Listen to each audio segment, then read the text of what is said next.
October 7, 1943, 27,000 feet above Schweinfurt, Germany.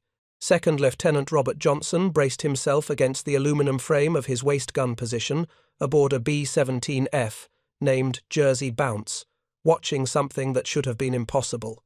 Through the plexiglass gun blister, he counted bomber silhouettes stretching across the October sky in precise geometric patterns, 320 aircraft arranged in staggered rectangles that overlapped like scales on some vast mechanical serpent.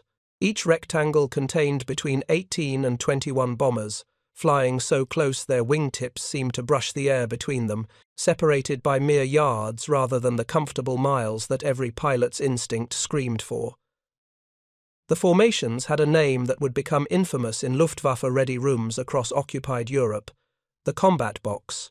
What Johnson and his fellow gunners couldn't yet know, standing at their frozen gun positions with gloved fingers wrapped around 50 caliber triggers, was that they weren't just flying in formation, they were flying inside the most concentrated mobile anti-aircraft battery ever devised, a creation that would fundamentally transform aerial warfare through the simple mathematical reality of overlapping fields of fire.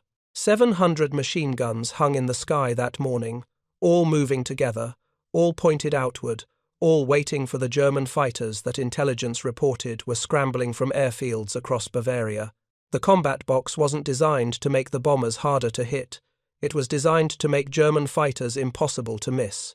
If you're enjoying this deep dive into the story, hit the subscribe button and let us know in the comments from where in the world you are watching from today. The evolution toward this deadly formation had begun 18 months earlier, when the first American heavy bombers arrived in England during the summer of 1942. The initial raids flew what British Bomber Command called squadron formation, loose groupings of 12 to 18 aircraft that maintained visual contact but flew with generous spacing between individual bombers. This approach made sense in theory. Spread-out formations meant that German flak batteries couldn't bracket multiple aircraft with single salvos, and individual pilots had room to maneuver if fighters attacked. The Americans quickly discovered that theory and practice diverged catastrophically at 25,000 feet over occupied Europe. When Messerschmitt Bf-109 fighters swarmed the American formations during those early raids, they tore through the loose groupings like wolves through scattered sheep. German pilots developed a simple but devastatingly effective tactic: identify the bomber flying farthest from protective support, attack from angles where defensive guns couldn't reach, and press the attack until the isolated aircraft fell. The mathematics proved brutal. A single B-17 carried typically 9 to 13 50 caliber machine guns depending on the variant, positioned to cover different approach angles. The ball turret gunner covered the lower hemisphere. The top turret handled attacks from above and ahead. Waist gunners protected the beam approaches. The tail gunner faced pursuit attacks from behind. But each gun position had blind spots, areas where the bomber's own structure blocked lines of fire. A skilled German pilot could approach from specific angles, particularly the direct nose attack coming in from 12 o'clock high, where only the bombardier's single 50 caliber gun and perhaps the top turret could engage. In those exposed seconds before the fighter pulled away, 20mm cannon shells could shred a bomber's cockpit, killing both pilots and sending 30 tons of aircraft and crew tumbling toward the earth below. The losses mounted with terrifying speed during the autumn of 1942. The 97th Bombardment Group lost 5 B-17 seconds out of 24, dispatched during an October raid on the Lille locomotive works in France, a casualty rate exceeding 20% that couldn't be sustained through a sustained campaign. The 306th Bombardment Group suffered similar losses during November missions against Saint-Nazaire. Something fundamental needed to change before the entire daylight bombing strategy collapsed under the weight of accumulating losses. The solution emerged not from engineering laboratories or tactical academies, but from systematic analysis of combat reports and gun camera footage conducted at 8th Air Force Headquarters in High Wycombe, England.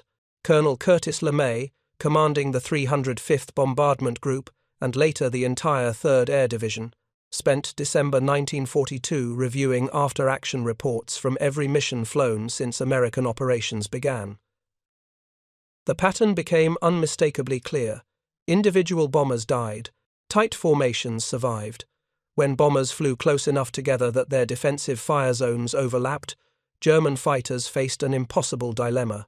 Any approach angle that allowed effective attack on one bomber exposed the fighter to defensive fire from 3, 4, or 5 other aircraft surrounding the target. The overlapping fields of fire created a defensive sphere where no safe attack corridor existed. LeMay's analysis identified the specific geometry required. Bombers needed to fly close enough that their gun coverage zones interlocked, but not so close that collision became likely during evasive maneuvers or turbulence. The mathematical optimization balanced two competing dangers: German fighters versus mid-air collisions. The solution placed bombers approximately 50 feet apart laterally and 150 feet apart vertically, arranged in staggered elements of 3 aircraft each. 3 elements formed a squadron. 3 squadrons formed a group. Groups formed a combat wing. The entire structure nested together like Russian dolls, each layer adding another dimension of overlapping firepower. The first combat box formations flew operational missions during January 1943, initially against targets in occupied France, where Luftwaffe fighter opposition remained relatively light. The 306th Bombardment Group led these experimental raids, with LeMay's 305th Group providing refinements based on combat observations. The early results proved promising enough that 8th Air Force Command mandated combat box formations for all heavy bomber operations beginning in February 1943. The mandate transformed how American bomber crews trained, flew, and fought. Pilots who had previously enjoyed generous spacing now flew missions with wingtips visible through their cockpit windows, maintaining formation positions so precise that deviations of more than 50 feet earned immediate rebuke from formation leaders. The close proximity demanded constant attention and exceptional flying skill, particularly during hours-long missions where fatigue, hypoxia, and cold sapped concentration. Flying tight formation at 25,000 feet, where the temperature fell below -40 degrees Fahrenheit and oxygen deprivation could kill within 2 minutes if equipment failed, required pilots to maintain positions using throttle adjustments measured in fractions of an inch. The 4 Wright Cyclone engines powering each B-17 generated 2,400 horsepower combined, enough to accelerate the 30-ton bomber to nearly 300 miles per hour in level flight. But maintaining formation position didn't require brute power. It required delicate throttle work, constant trim adjustments, and visual reference to neighboring aircraft whose positions shifted constantly in the turbulent air over Europe. The bombardiers faced perhaps the most demanding challenge during combat: box missions.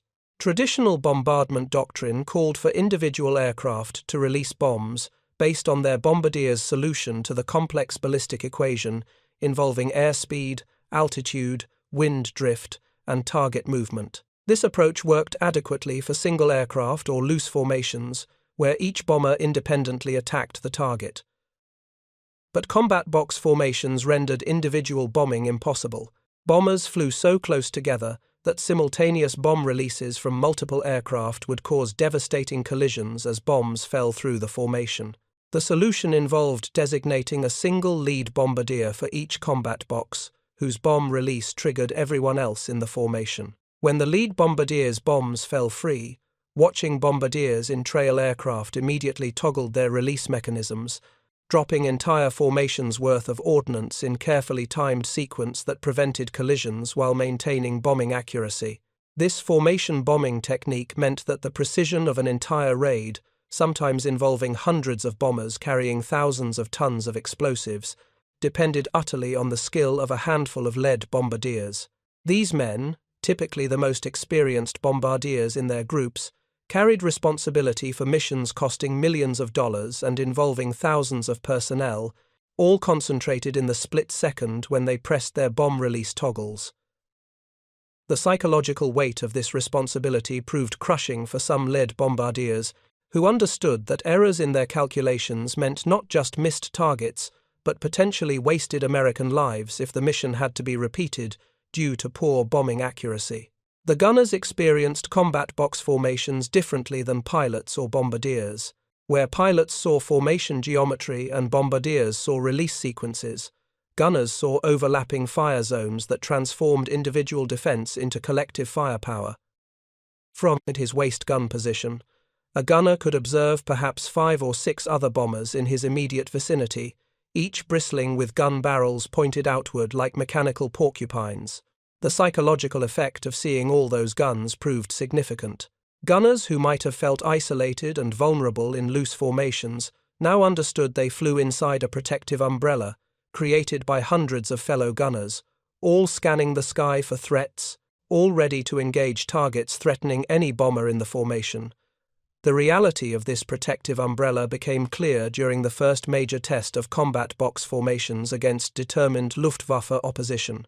The April 17, 1943 raid against the Focke-Wulf aircraft factory in Bremen assembled 115 B-17 seconds in combat box formations, the largest American heavy bomber force yet committed to a single target deep inside German-defended airspace. German fighter controllers vectored more than 150 fighters from multiple Geschwader to intercept the American formation, creating the largest air battle yet fought over the Reich. What followed demonstrated both the strengths and limitations of the combat box concept. German pilots discovered immediately that the traditional approach of isolating and destroying individual bombers no longer worked. Any fighter attempting close-range attacks found itself targeted by defensive fire from multiple bombers simultaneously. Luftwaffe pilots reported feeling like they flew through a wall of tracers, with streams of 50 caliber fire converging from every direction whenever they pressed attacks. The concentrated defensive fire achieved its purpose. Instead of the 20 to 30% loss rates experienced during earlier raids with loose formations, the Bremen mission lost 16 bombers from 115 dispatched, a loss rate of approximately 14%.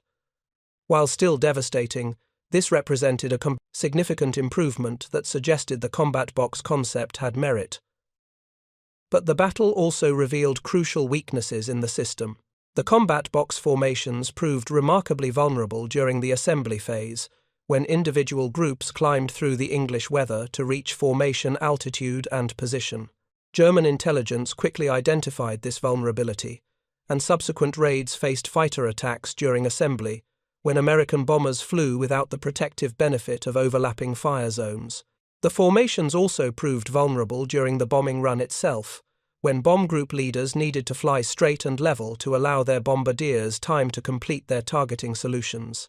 These minutes of straight flight, typically lasting between 3 and 8 minutes depending on the target and approach, gave German flak batteries and fighters predictable targets that couldn't maneuver without spoiling bombing accuracy. The Luftwaffe adapted their tactics throughout the spring and summer of 1943 to exploit these vulnerabilities. Fighter formations began launching coordinated attacks from multiple directions simultaneously, forcing American gunners to divide their attention and creating opportunities for some fighters to penetrate defensive fire zones. German pilots developed new weaponry specifically designed to attack combat box formations from beyond effective range of defensive 50 caliber machine guns. The most infamous of these weapons, the 21-centimeter mortar rocket carried by modified Messerschmitt Bf 110 heavy fighters, could be fired from 1,000 yards distance outside the effective envelope of defensive machine guns, whose accuracy degraded rapidly beyond 600 yards.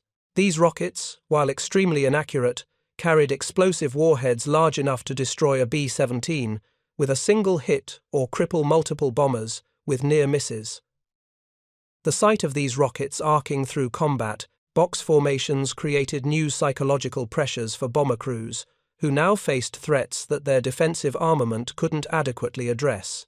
Still, the fundamental mathematics of overlapping fields of fire couldn't be defeated through German tactical innovations alone. Every combat box formation represented an extraordinary concentration of defensive firepower that German fighters had to respect or die attempting to ignore. A standard combat box of 54 bombers, arranged in 3 groups of 18 aircraft each, carried approximately 650 machine guns, all 50 caliber weapons capable of firing between 700 and 800 rounds per minute. The total theoretical rate of fire from a single combat box exceeded 8,000 rounds per second, creating a shell density in the surrounding airspace that made close-range attack suicidal. The German pilots who survived encounters with combat box formations described the experience in terms that revealed genuine respect mixed with dread. Oberleutnant Heinz Nock, a Luftwaffe fighter ace who flew against American formations throughout 1943 and 1944, later wrote in his combat diary about approaching a combat box from the ideal attack position, 12 o'clock high with the sun behind him, and watching the entire formation seem to erupt in flame as hundreds of gun barrels opened fire simultaneously. The tracer rounds, loaded every fifth round to allow gunners to observe their fire, created streams of light that converged toward his fighter from every bomber in his field of view.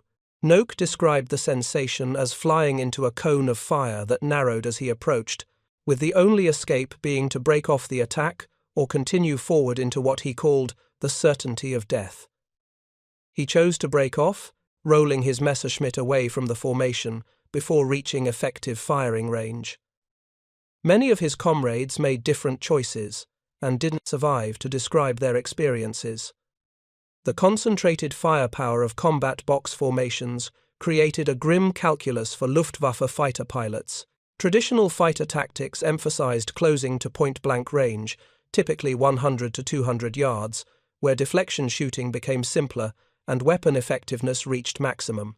But approaching a combat box to point-blank range meant flying through approximately 5 to 7 seconds of concentrated defensive fire from dozens of machine guns, all aimed by gunners who had been trained specifically to track fast-moving fighters and lead their targets appropriately.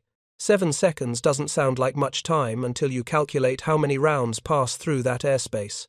A combat box of 54 bombers carrying 12 guns each, with each gun firing 800 rounds per minute, generated approximately 63,000 rounds during those 7 seconds.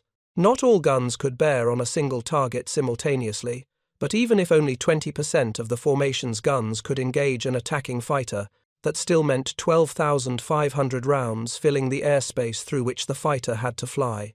The German fighters themselves measured approximately 30 feet in length and had wingspans of 32 to 34 feet, presenting a target area of roughly 100 square feet when viewed from directly ahead or behind. The 50 caliber rounds from American defensive guns, each weighing approximately 1.6 ounces and traveling at 2,800 feet per second at the muzzle, carried sufficient kinetic energy to penetrate the relatively thin armor protecting Luftwaffe fighters. A single hit to the engine could force an abort. A hit to the fuel system could cause fire. Multiple hits anywhere on the aircraft typically resulted in structural failure or loss of control. The odds favored the defenders, at least in theory, but theory and practice diverged in the chaos of actual combat. American gunners faced their own challenges that limited the theoretical firepower advantage. The extreme altitude at which combat occurred, typically between 24,000 and 28,000 feet, created environmental conditions that degraded both human and mechanical performance. The temperature at those altitudes fell to -40 or -50 degrees Fahrenheit, cold enough to cause frostbite within minutes and to freeze gun mechanisms if they weren't properly maintained. The heavy leather gloves gunners wore to prevent frostbite reduced manual dexterity, making it harder to manipulate gun controls and to clear jams when they occurred. The oxygen masks required for survival at altitude restricted vision and made communication difficult. Many gunners reported that the masks fogged during combat, further limiting their ability to track targets. The physical demands of operating heavy machine guns in these conditions exhausted even young, fit men within minutes of sustained combat. The guns themselves presented mechanical challenges that reduced their practical effectiveness below theoretical maximums. The Browning M250 caliber machine gun, the primary defensive weapon on American heavy bombers, was renowned for reliability and hitting power, but reliability proved relative at 40,000 feet below zero. The gun's recoil mechanism relied on spring tension that changed with temperature. Too cold, and the springs stiffened, reducing the gun's rate of fire or causing it to jam. The ammunition belts feeding the guns could freeze if moisture got into the links between rounds, causing feed jams that required manual intervention to clear. The gun barrels themselves heated rapidly during sustained firing, and the extreme cold at altitude actually worsened this problem by increasing the thermal differential between the hot barrel and cold air, causing faster wear and occasional barrel warping. Each gun position carried spare barrels that gunners were supposed to swap out after firing approximately 300 rounds in quick succession, but changing barrels during combat while wearing thick gloves in sub-zero temperatures with enemy fighters attacking proved nearly impossible for many gunners. They simply kept firing with overheated barrels and accepted the reduced accuracy and increased jam rates. The human factor introduced additional variables that combat planners couldn't easily account for. Not all gunners possessed equal skill in deflection shooting, the challenging art of leading a fast-moving target so that bullets and target arrived at the same point in space simultaneously. The Army Air Force's gunnery schools taught the basic principles, but actual proficiency required extensive practice that many gunners never received before being thrust into combat. A study conducted by 8th Air Force operations analysts in late 1943 examined gun camera footage and ammunition expenditure reports from 50 combat missions. The analysis revealed that the average gunner fired approximately 300 rounds for each confirmed hit on an attacking fighter. This meant that the theoretical concentration of fire from a combat box, while impressive on paper, translated to far fewer actual hits than simple calculations suggested. Most rounds fired in anger never came close to their intended targets, passing harmlessly through empty sky while German fighters maneuvered through the gaps in the defensive fire. If you find this story engaging, please take a moment to subscribe and enable notifications. It helps us continue producing in-depth content like this. The Luftwaffe's tactical response to combat box formations evolved throughout 1943 as German pilots accumulated experience fighting against the concentrated defensive fire. One adaptation involved attacks from directly ahead, approaching from 12 o'clock high or 12 o'clock level, where the fewest defensive guns could bear. The nose of a B-17F carried only a single 50 caliber machine gun in the bombardier's compartment, supplemented by the top turret if the turret gunner could rotate fast enough to track targets approaching from dead ahead. This created a relatively narrow cone of fire that skilled German pilots could penetrate with acceptable risk. The head-on attack required exceptional courage and precise timing. German fighters typically initiated their attack runs from 5 miles ahead of the bomber formation, diving from several thousand feet above the bomber's altitude to build speed while simultaneously positioning for the firing pass. The fighter pilot needed to judge his closure rate, which often exceeded 500 miles per hour, as the combined speeds of fighter and bomber converged, while simultaneously lining up on a specific target bomber, dealing with defensive fire that increased as range decreased, and preparing to break away before collision. The entire attack sequence from initial sighting to breakaway lasted perhaps 20 to 30 seconds, with actual firing time limited to 1 or 2 seconds at most. In those brief moments, the German pilot fired everything his aircraft carried, typically a combination of rifle-caliber machine guns and 20mm or 30mm cannon, all aimed at the bomber's cockpit and forward fuselage. When executed perfectly, head-on attacks devastated their targets.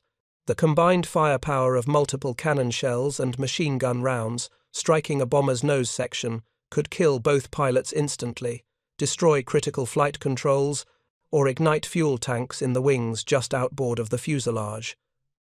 Bombers hit this way typically fell out of formation within seconds, either plunging immediately into uncontrolled dives or staggering along on whatever flight controls remained functional until they became easy prey for follow-up attacks.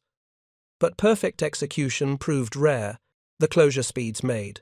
Precise aiming nearly impossible, and small errors in judging the approach angle or timing the firing pass meant that most rounds missed their targets entirely. The Luftwaffe pilots who specialized in head-on attacks, men like Major Egon Meyer, who pioneered the tactic, and Major Georg Peter Eder, who refined it, achieved remarkable success rates, but they represented exceptional individuals rather than typical performance. Most German fighter pilots found head-on attacks terrifying and difficult to execute effectively, particularly against formations that maintained tight discipline and concentrated their defensive fire. The introduction of the B-17G variant in late 1943 specifically addressed the vulnerability to head-on attacks by adding a chin turret under the nose, mounting twin 50-caliber guns that could engage fighters approaching from dead ahead. This modification, based directly on combat experience from earlier raids, doubled the defensive firepower facing head-on attacks and forced German pilots to develop new tactics. The Luftwaffe response involved formations of fighters attacking simultaneously from multiple directions, overwhelming the defensive gunners' ability to track and engage multiple threats. A typical attack sequence might involve one group of fighters approaching from 12 o'clock high to draw defensive fire forward, while a second grouper attacked from 6 o'clock level at the formation's rear, and a third grouper made beam attacks from 3 o'clock or 9 o'clock. The defenders had to choose which threats to engage first, and that choice inevitably left some attackers with clearer firing opportunities. These coordinated attacks required careful planning and radio discipline to execute properly, qualities that became harder to maintain as the Luftwaffe faced mounting losses of experienced pilots and increasing pressure from American fighter escorts that began appearing in greater numbers throughout 1944. The introduction of long-range escort fighters, particularly the P-51 Mustang with its drop tanks allowing escort missions deep into Germany, fundamentally changed the calculus of attacking combat box formations. German fighters now had to fight their way through American fighter escorts before they could even reach the bomber formations, and then had to complete their attacks while American fighters pursued them. The addition of this third dimension to the aerial battlefield dramatically reduced the effectiveness of German attacks against combat boxes. Where previously German fighters could concentrate entirely on attacking bombers, now they had to divide their attention between offensive missions against bombers and defensive maneuvers against pursuing American fighters. This divided attention meant fewer successful attacks against bombers and higher losses among German fighters. The evolution of combat box formations reached its zenith during the massive raids of 1944, when 8th Air Force and 15th Air Force combined could dispatch more than 1,500 heavy bombers on single missions. The raid against Berlin on March 6, 1944, assembled 672 heavy bombers in combat box formations stretching across 80 miles of sky, escorted by 800 fighter aircraft providing layered protection. The bomber stream represented the largest concentration of aerial firepower yet assembled in warfare. If all aircraft had been in range and in position to fire simultaneously, which never happened in practice, they would have mounted approximately 8,000 machine guns, capable of firing 6.4 million rounds per minute. Even accounting for practical limitations that reduced effective firepower to perhaps 15 or 20% of theoretical maximum, the actual firepower concentration remained staggering. German fighters attempting to attack this formation faced defensive fire that analysis later suggested exceeded 100,000 rounds per minute during peak engagement periods.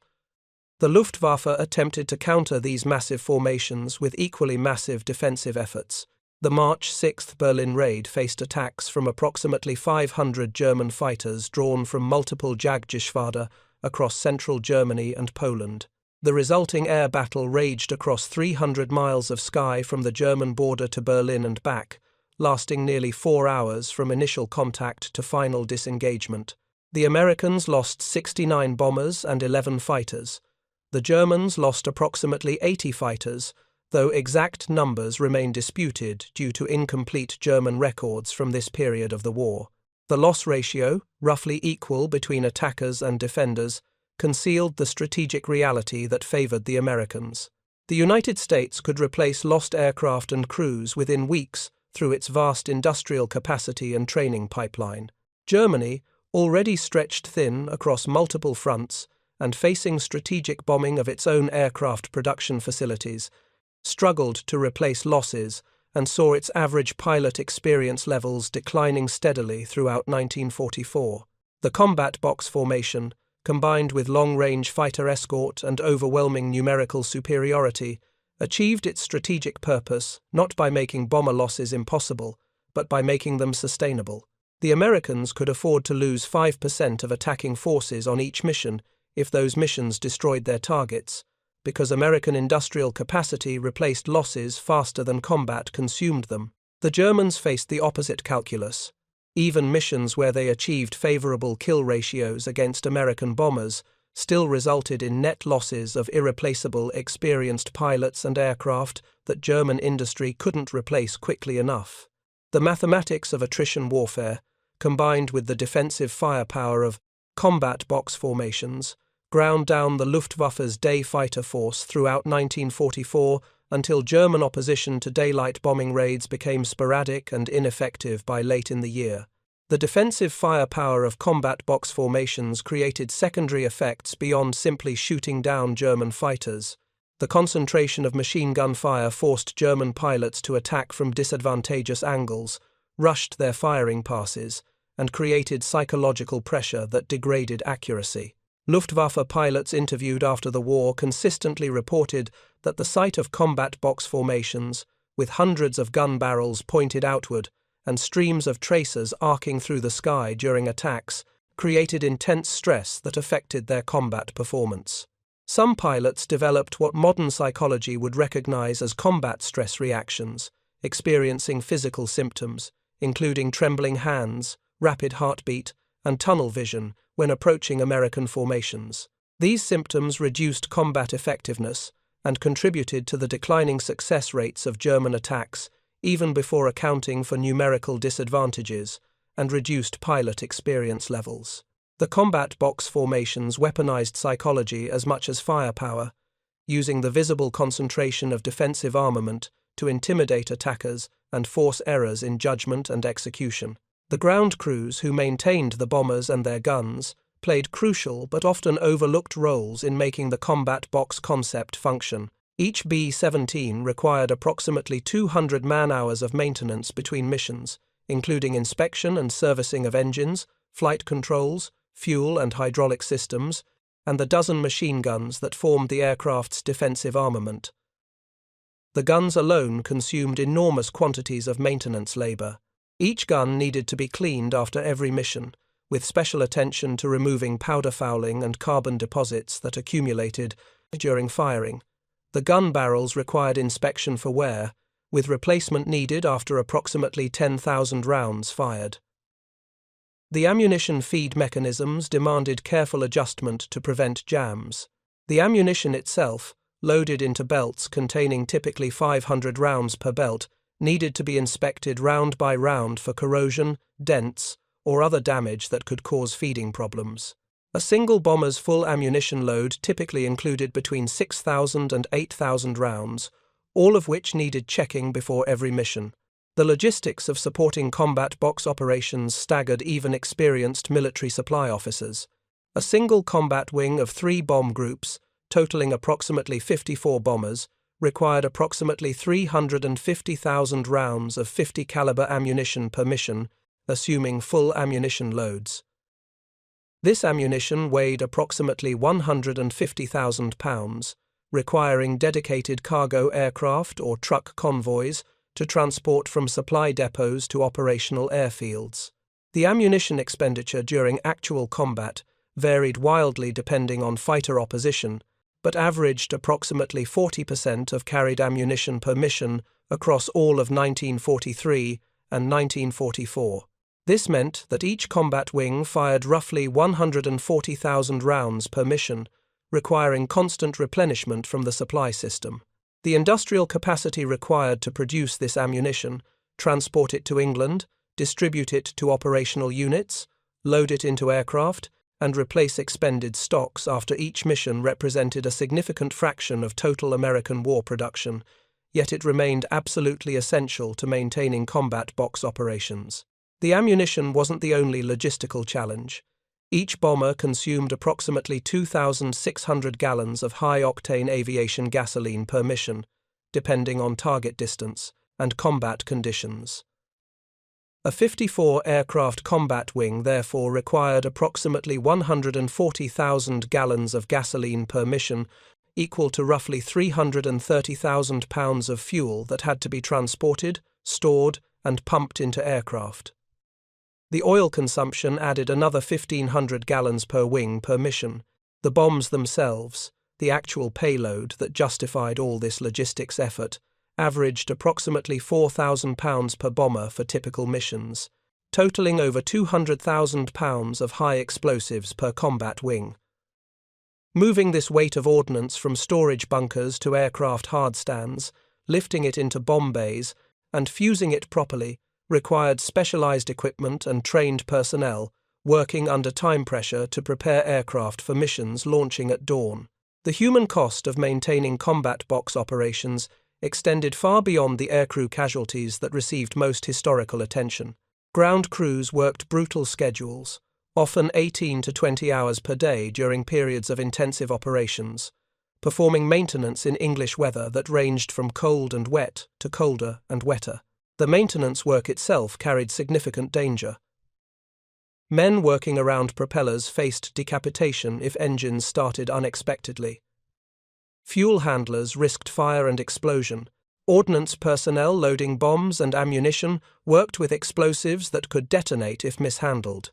The ground crew casualties, while far lower than aircrew losses, still accumulated mission after mission, with men killed or injured in accidents that rarely made official records beyond unit casualty reports. The psychological weight of the work proved equally challenging for ground crews, who watched bombers they had maintained and armed depart on missions, and then counted how many returned. When bombers failed to return, ground crews lost not just machines they had worked on, but also aircrew, members they had known personally, men they had shared meals with, played cards with, and talked with about homes and families thousands of miles away. The ground crews often learned of losses before official notifications reached next of kin, watching gaps appear in returning formations and hearing debriefings, where survivors recounted seeing particular aircraft go down. Some ground crew members later reported that the worst part of their war wasn't the work itself, despite its difficulty and danger, but rather the accumulating weight of loss as men they knew disappeared mission after mission. The strategic impact of combat box formations extended beyond their immediate tactical effectiveness against German fighters. The psychological effect on German civilian morale proved significant, as residents of German cities watched hundreds of bombers flying in precise formation overhead, their contrails marking geometric patterns across the sky, while Luftwaffe fighters proved increasingly unable to prevent the bombers from reaching their targets. The sight of combat box formations became associated with the bombing raids that destroyed German industrial capacity and infrastructure throughout 1944. German propaganda attempted to minimize the impact of these raids and to maintain public confidence in the Luftwaffe's ability to defend the Reich, but the visible evidence of bomber formations flying unmolested overhead contradicted propaganda claims and eroded faith in the regime's promises of ultimate victory. The combat box formations also influenced post-war military aviation doctrines significantly. The lessons learned about defensive firepower concentration, formation tactics, and the relationship between bomber formations and fighter escort shaped American Air Force, thinking about strategic bombardment for decades after World War II ended. The concept of massed bomber formations remained central to Strategic Air Command doctrine throughout the Cold War, though the introduction of jet aircraft and eventually guided missiles eventually rendered the specific tactical implementation obsolete. The fundamental principle, that concentration of defensive firepower creates survivability even against numerically superior opposition, influenced military thinking across multiple domains beyond aviation. The technical evolution of bomber defensive armament continued throughout the war, driven by combat experience and analysis of what worked and what didn't in actual battle conditions. The tailgun position, initially equipped with only two 50-caliber guns on early B-17 variants, eventually evolved to incorporate twin guns with improved field of fire, as designers recognized the importance of defensive fire against pursuing fighters. The waist gun positions, initially open to the elements with gunners exposed to -50-degree cold and wind blast, eventually received plexiglass enclosures that improved gunner comfort and effectiveness. These incremental improvements, each based on combat experience and technical analysis, gradually enhanced the effectiveness of combat box defensive firepower, even as the basic tactical concept remained constant throughout the war. Thank you for watching. For more detailed historical breakdowns, check out the other videos on your screen now, and don't forget to subscribe.